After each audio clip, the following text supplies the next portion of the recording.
Are going to be the basis for everything we do today, and we can't expect our lives to be decoupled from location. To get here, you need to have your phone, you need to have your GPS, and it's the same for the vehicle.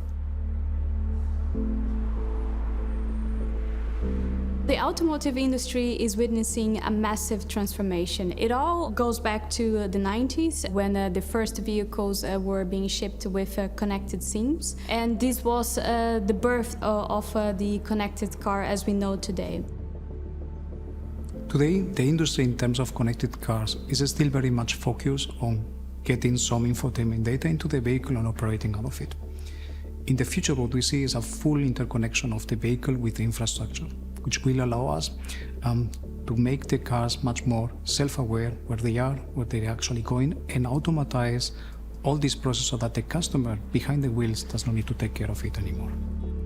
If you think about connected cars, you think about an ecosystem of solutions that have to be in place for things to actually start to fly.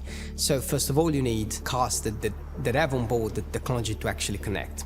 That is not enough, because then you have to have the actual software on the car that can take advantage of this connection. You need to have infrastructure that supports connection. I think it's a combination of things that have to happen, and we are going in that direction. But in terms of, let's say, how the cars are designed today and how the cars will be designed in the future, I think we are really at the beginning of this transition.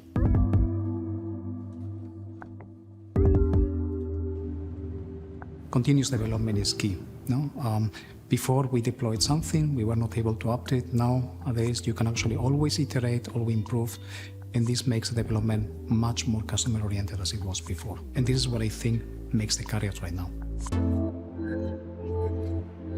Today, the car park of connected cars has evolved from safety and emergency features alone, and that is also driven by consumer demand, as we all know that we all expect from our cars the same user experience as we have on our mobile phones. Basically, it's transporting the expectation of the customer to the vehicle. They expect additional updates, they expect much longer lifetime for a product, and they expect, of course, this kind of ecosystem in the vehicle to be always up to date and change. And this actually means, on the one side, we need a lot more of a speed of development, which means lots more of updates in our software, but also lots more of real-time data in our connected services, which is the challenge that is ahead of us. So with all the technologies in the vehicle, it's becoming increasingly more difficult to deliver all the user experience and use cases that the drivers demand in their car. Basically, the whole existence of an OEM today really depends on the digital services that they are capable of offering in the future. And that's what we are trying to achieve with our digital cockpit platform.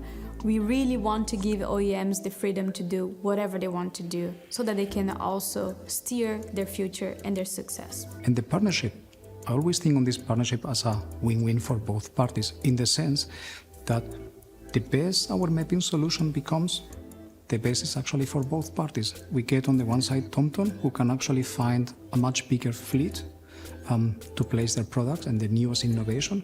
And we as Carrier, we can actually rely on the expertise of TomTom and at the same time build on all these features on top of the navigation, like for example UX, visualization, interior, or maybe going through the features of autonomous driving.